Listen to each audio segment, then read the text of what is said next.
صلی علی رسولہ الکریم اما بعد فاعوذ باللہ من الشیطان الرجیم بسم اللہ الرحمن الرحیم۔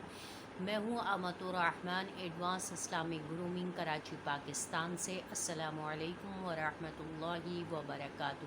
امید ہے کہ ساری بہنیں خیر و عافیت کے ساتھ ہوں گی۔ بہنوں، آپ کو آج پتہ ہے کہ آج بھی ہمارا جو ٹاپک چل رہا ہے وہ آداب تلاوت قرآن سے ریلیٹڈ ہے، تو اسی کے جو کل کا جو پوائنٹس تھا، پوائنٹس نمبر 7، اسی کو جو ہے ہم آج کنٹینیو کریں گے اور باقی پوائنٹس کو بھی کور کریں گے انشاءاللہ۔ تو وقت ضائع ہونے سے پہلے ہم شروع کرتے ہیں کہ آگے نبی کریم صلی اللہ علیہ وسلم کا ارشاد ہے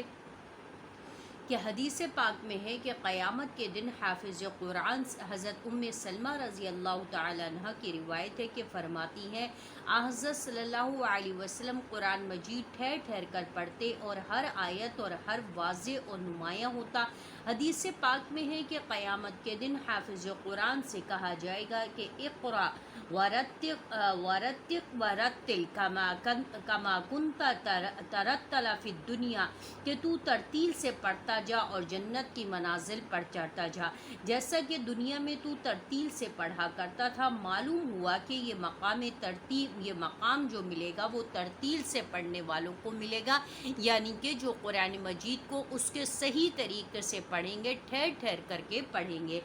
آگے ہے بخاری شریف کی حدیث ہے کہ حضرت انس رضی اللہ تعالیٰ عنہ سے مروی ہے کہ رسول اللہ صلی اللہ علیہ وسلم سے قرات کے بارے میں پوچھا گیا تو آپ صلی اللہ علیہ وسلم نے فرمایا کہ قرات کشش صوت کے ساتھ ہوتی ہے۔ کشش صوت کا کیا مطلب ہے؟ یعنی کہ خوبصورت آواز کے ساتھ پڑھنا۔ پھر انہوں نے بسم اللہ الرحمن الرحیم کو پڑھ کر سنایا اور اللہ اور رحمان اور رحیم کو سب کو مد کے ساتھ پڑھا۔ البیان فی الآداب حجت القرآن میں لکھا ہے۔ حضرت عبداللہ بن مسعود سے روایت ہے کہ آپ کسی شخص کو قرآن پڑھا رہے تھے، جب آپ اس آیت پر پہنچے انما الصدقات للفقراء، تو اس شخص نے فقراء کو بغیر مد کے ساتھ پڑھا تو آپ نے فرمایا کہ حضرت صلی اللہ علیہ وسلم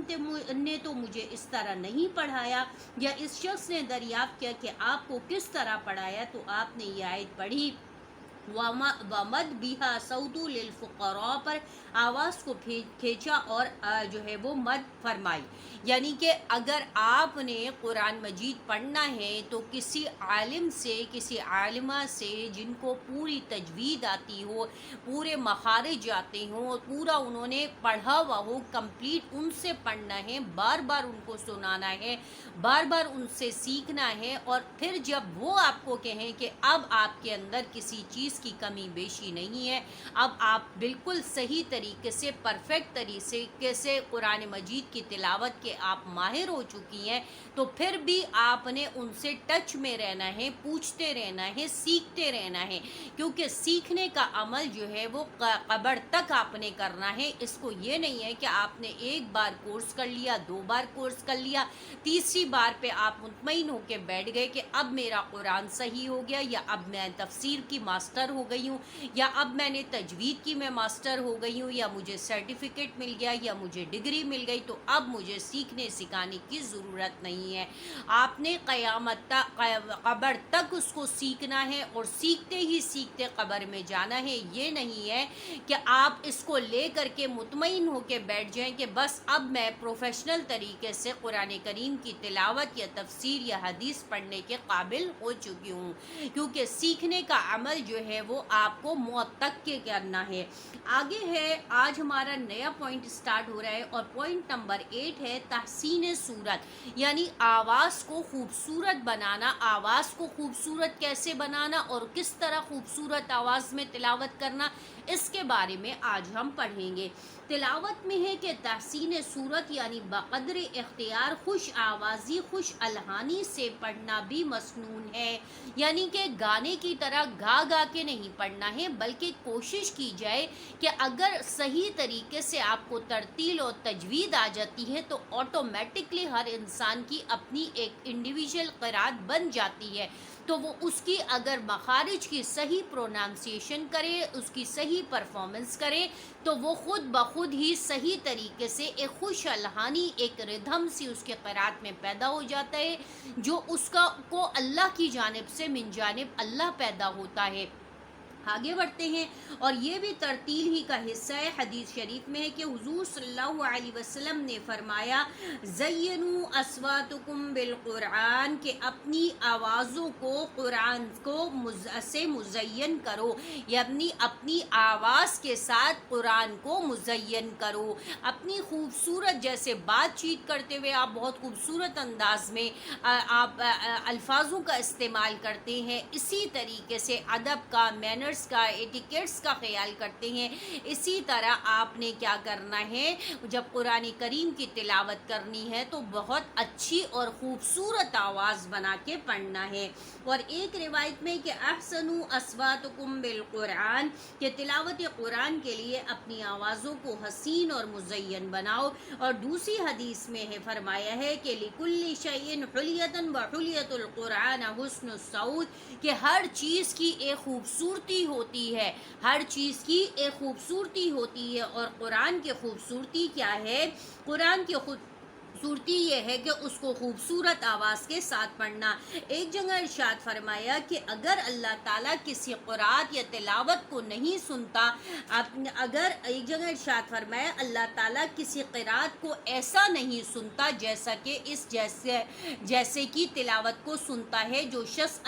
خوش الحانی کے ساتھ جہرن تلاوت کرے۔ اس کا کیا مطلب ہوا بھائی؟ اس کا مطلب یہ ہے کہ اللہ تعالیٰ بھی عام جو لوگ تلاوت کر رہے ہیں اس کو اتنے شوق سے نہیں سنتے جتنا شوق سے اس شخص کی تلاوت کو سنتے ہیں، اس طرف متوجہ ہوتے ہیں جو بہت شوق و ذوق کے ساتھ اور بہت خوبصورت آواز میں اور بہت ٹھہر ٹھہر کے اور بہت مینرز کے ساتھ، ادب کے ساتھ، تمیز کے ساتھ، کہ جیسے اللہ تعالیٰ اس کے سامنے موجود ہیں، جیسے وہ اپنی ٹیچر کے سامنے بیٹھ کے بہت ادب اور تمیز کا مظاہرہ کرتا ہے، اس طریقے سے اگر ذہن میں یہ چیز رکھ کر کے تلاوت کا آغاز کرتا ہے تو پھر اللہ تعالیٰ بھی توجہ اور شوق سے اس کی تلاوت کرتے ہیں۔ کیونکہ حدیث میں ہے کہ حضرت داؤد علیہ السلام کی آواز بہت خوبصورت تھی، اور حضرت داؤد علیہ السلام جب زبور کی تلاوت شروع کرتے تھے تو وہ ان کے ساتھ ساتھ جب ان کی تلاوت اتنی پیاری اور خوش الحانی کی آواز ہوتی تھی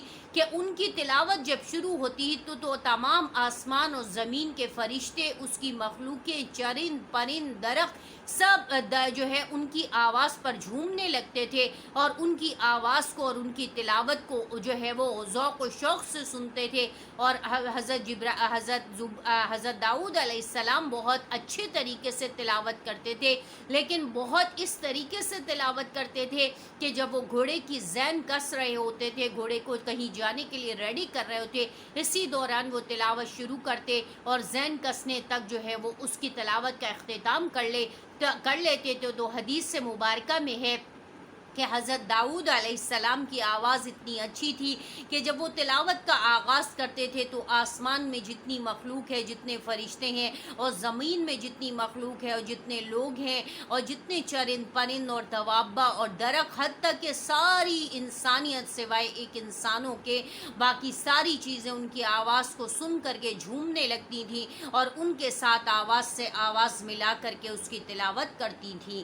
آگے بڑھتے ہیں، آگے ہے کہ حضرت علامہ نے ایک شخص کو حسن صورت کے ساتھ جہرن تلاوت کرتے دیکھا تو فرمایا لقد رتل القرآن فداؤ ابی و امی، میرے ماں باپ اس پر قربان ہوں کہ اس نے قرآن کی ترتیل کی ہے۔ تو معلوم ہوا کہ حسن صورت آواز کی خوبی سے پڑھنا بھی ترتیل ہی کا حصہ ہے۔ پھر اگر کوئی شخص خوش آواز نہ ہو تو جہاں تک بن پڑے آواز کو سنبھالنے اور سنوارنے کی کوشش کرے، لیکن حد سے زیادہ نہ کھینچے، قواعد تجوید کی حدود میں رہے۔ حدیث میں پاک میں ہے کہ حضور صلی اللہ علیہ وسلم نے فرمایا کہ قرآن کریم میں ہے کہ عرب کے لہجوں اور ان کی آواز سے تلاوت کرو، اور اہل کتاب اور یہود اور نصارہ اور اہل فسق اور نافرمانوں کے لہجے میں پڑھنے سے پرہیز کرو، کہ بے شک میرے بعد ایک قوم آئے گی جو قرآن کو راگ روحا اور رہبانیہ کے لہجوں میں پڑھے گی، ان کا حال یہ ہوگا کہ قرآن ان کے حلقوں سے نہیں اترے گا، پڑھنے والوں کے دلوں سے، اور ان لوگوں کے جن کو ان کا پڑھنا اچھا لگے گا فتنے میں پڑے ہوئے ہوں گے۔ اور خوش آوازی سے درست پڑھنے والے شخص سے تلاوت سننے کی خواہش کرنا اور اسے غور سے سننا صحیح احادیث کی روح سے مستحب ہے۔ حدیث شریف میں حضرت صلی اللہ علیہ وسلم نے حضرت عبداللہ بن مسعود سے فرمایا کہ مجھے قرآن شریف سناؤ۔ میں نے عرض کیا کہ آپ پر تو خود نازل ہوا ہے، میں کیا سناؤں؟ ارشاد ہوا کہ میرا دل چاہتا ہے کہ سنوں، کہ فرماتے ہیں کہ میں نے تلاوت شروع کی، اور جب میں فَكَيْفَ إِذَا جِئْنَا بِكُلِّ آيَةٍ بِشَهِيدٍ وَجِئْنَا بِكَ عَلَى هَؤُلَاءِ شَهِيدًا پر پہنچا تو میں نے نگاہ اٹھا کر دیکھا تو آپ کی آنکھوں سے آنسو بہ رہے تھے، یعنی آپ صلی اللہ علیہ وسلم کے آنکھوں سے آنسو نکل گئے تھے اور آپ صلی اللہ علیہ وسلم رونے لگے تھے۔ آگے ہم پوائنٹ نمبر 9 کو بھی آج ہی انشاءاللہ کور کر لیتے ہیں۔ پوائنٹ نمبر 9 ہے کہ تلاوت کے وقت رونا۔ تلاوت کے وقت رونا، کہ تلاوت جب کرنے بیٹھے تو کب روئیں، تو کس طریقے سے تلاوت کرنی ہے؟ کم از کم جب عذاب کی آیتیں آئیں تو اس کے اوپر روئیں اور استغفار کریں اور اللہ سے دعائیں مانگیں کہ اللہ ہمیں اس چیز سے بچائیے گا، اور اگر رحمت کی جو ہے وہ آیتیں آئیں تو اس کے اندر کہ اللہ سے دعا مانگیں کہ اللہ تعالیٰ یہ رحمتیں، یہ برکتیں ہمیں بھی نصیب فرما اور ہم کو بھی ان سے بہرہ ور فرمائے۔ یہ سب کچھ جب ممکن ہوگا، کب ممکن ہوگا؟ یہ جب ہی ممکن ہوگا جب آپ کو قرآن کریم نہ صرف تجوید سے پڑھنا آپ سیکھنا پڑے گا، بلکہ اس کے ساتھ ترجمہ اور تفسیر بھی جب آپ پڑھیں گی، سیکھیں گی، جبھی تو آپ کو پتہ چلے گا کہ کون سی آیت کس چیز کا حکم دے رہی ہے، کون سی آیت میں ہمیں امر دیا جا رہا ہے، کون سی آیت میں ہمیں منع کیا جا رہا ہے، کون سی آیتیں ہمارے لیے رحمت کا باعث ہیں اور کون سی آیتوں میں ہمیں عذاب سے پناہ دی جا رہی ہے۔ تو آگے بڑھتے ہیں کہ تلاوت قرآن کے بارے میں، کہ رونا تلاوت کے وقت، تو تلاوت قرآن کریم کے وقت رو پڑھنا مستحب ہے، جیسا کہ مذکور بالا حدیث شریف سے معلوم ہو چکا ہے کہ اللہ سبحانہ وتعالی کا ارشاد ہے وَالسَّاهِرُونَ الْأَذْقَانِ يَبْكُونَ، کہ وہ منہ کے بل روتے ہوئے گر پڑے۔ سعد بن مالک فرماتے ہیں کہ میں نے رسول اللہ صلی اللہ علیہ وسلم سے سنا إِنَّ هَذَا الْقُرْآنَ نُنَزِّلَ بِحُزْنٍ فَإِذَا قَرَأْتَمُوهُ فَبَكُوا فَإِن لَّمْ تَبْكُوا فَتَبَاكُوا، کہ قرآن مجید غم اور حزن کے ساتھ نازل ہوا ہے، جب تم اس کی تلاوت کرو تو رو، اور اگر تم رو نہ سکو تو رونے کی صورت ہی بنا لو۔ لہٰذا تلاوت کے وقت اگر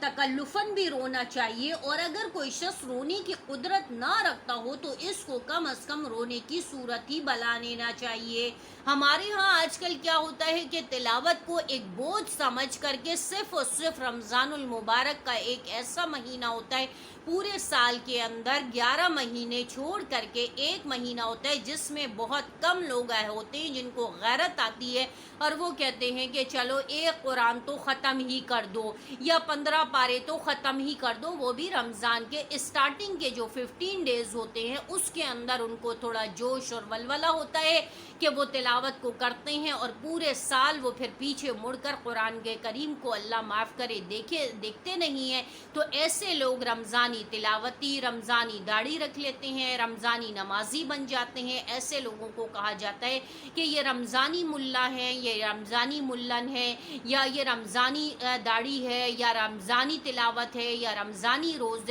نمازی ہے۔ اس طریقے کے لوگ پھر دوسرے لوگ جو ہے ان کا مذاق اڑاتے ہیں اور ان کو بولتے ہیں، تو ان کو پھر برا لگتا ہے کہ یہ ہمیں اس طریقے سے بولتے ہیں۔ تو اگر وہ لوگ ٹھنڈے دل سے اپنا جائزہ لیں تو وہ دیکھیں کہ آخر وہ پورے سال کے جو 11 مہینے ہوتے ہیں اس کے اندر کتنا وقت نکالتے ہیں تلاوت کے لیے، کتنا وقت نکالتے ہیں وہ نمازوں کو ادا کرنے کے لیے، سیکھنے کے لیے، اور کتنا وقت وہ نکالتے ہیں باقی تمام عبادات کے لیے۔ تو بہتر یہ ہے کہ آپ جب روٹین کے مطابق، اور جب وہ پورے سال کے بعد جب غیرت میں آ کے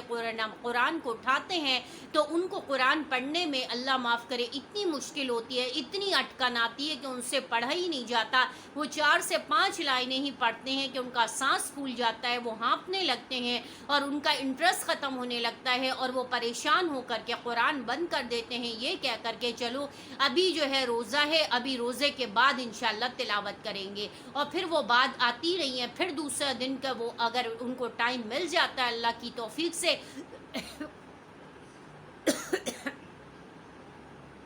سوری, تو وہ دوبارہ سے بیٹھتے ہیں, لیکن پھر ان کا یہی حال ہوتا ہے. آگے بڑھتے ہیں کہ رنج اور رقت قلب کا اظہار مناسب ہے. شعب الایمان میں عبد الملک بن عمیر کی مرسل روایت ہے کہ رسول اللہ صلی اللہ علیہ وسلم نے فرمایا کہ میں تمہارے سامنے ایک سورت پڑھتا ہوں, اور جو شخص اسے سن کر روئے گا اس کے لیے جنت ہے. پھر اگر تم رو نہ سکو تو رونے کی صورت بنا لو. حضرت عمر رضی اللہ تعالیٰ عنہ رات کے وظیفے میں جب کسی آیت کی تلاوت کرتے تو روتے تھے, حتیٰ کہ روتے روتے گر جاتے تھے اور گھر میں مریض ہو جاتے, حتیٰ کہ لوگ آپ کی عیادت کو جاتے. مناقب عمر بن خطاب میں ہے کہ شرح محذب میں ہے کہ رونے کی قدرت حاصل کرنے کا طریقہ یہ ہے کہ تحدید, دھمکی اور سخت وعید, عذاب کی خبر اور مواثیق اور وعود, قول و قرار کی آیتوں کو پڑھتے ہوئے ان پر تعمل کرے اور پھر سوچے, اور اگر اس نے ان امور میں کسی قدر قصور کیا اور ان کے پڑھنے کے وقت رونا نہ آئے تو اسے چاہیے کہ اپنی کم نصیبی پر گریہ زاری کرے کہ اسے اس موقع پر بھی وہ چھوٹ گیا یہ موقع بھی, اور فی الواقع یہ بڑی مصیبت ہے. تو اسی پر ہم اپنا جو ہے وہ لیکچر ختم کرتے ہیں, اور جو ہے وہ آپ کو بتا دیں کہ اگر عذاب کی آیتیں آئیں تو کوشش کرے کہ ضرور روئے, اور جہاں پہ اللہ تعالیٰ جن چیزوں کو منع کرنے کا حکم دے رہے ہیں کوشش کرے کہ ان کاموں کو چھوڑ دے, اور جن کاموں کو کرنے کا حکم دے رہے ہیں ان کو کرے, اور جہاں منع کرنے کی آیتیں ہیں یعنی نہیں ہے, منکرات ہیں, وہاں سے بچیں, اور کوشش کریں کہ تلاوت کے وقت ضرور روئیں اور تھوڑا بہت رونے کی کوشش ضرور کریں. اور جب اگر تلاوت کے وقت پورا ٹائم نہیں تو کم از کم دل کو اتنا ضرور ایسے بنا لیں کہ میں اللہ کے سامنے حاضر ہوں, پتہ نہیں میری یہ عبادت, میری یہ تلاوت, میری یہ نماز, میری یہ قبول بھی ہو رہی ہے نہیں ہو رہی ہے, اور اس طریقے کی ایسی سوچ ذہن میں لائیں کہ جس سے انسان کا دل گداز ہو جائے اور اس کو رونا آ جائے, اور پھر وہ جو آپ کے آنکھوں سے نکلے ہوئے 2 آنسو ہیں یہ آپ کی رونی صورت ہے. تو ہو سکتا ہے کہ اللہ کی رحمت اور جو ہے اللہ کی مغفرت اور اللہ کی غیرت کو جوش آ جائے, اور پھر اللہ پاک آپ کی اس تھوڑے سے کیے ہوئے عمل کو بھی قبول فرما کے آپ کی تمام زندگی کے گناہوں کو معاف کر کے آپ کو جنت الفردوس میں جانے والا بنائے. وآخر دعوانا الحمد للہ رب العالمین. السلام علیکم ورحمۃ اللہ وبرکاتہ.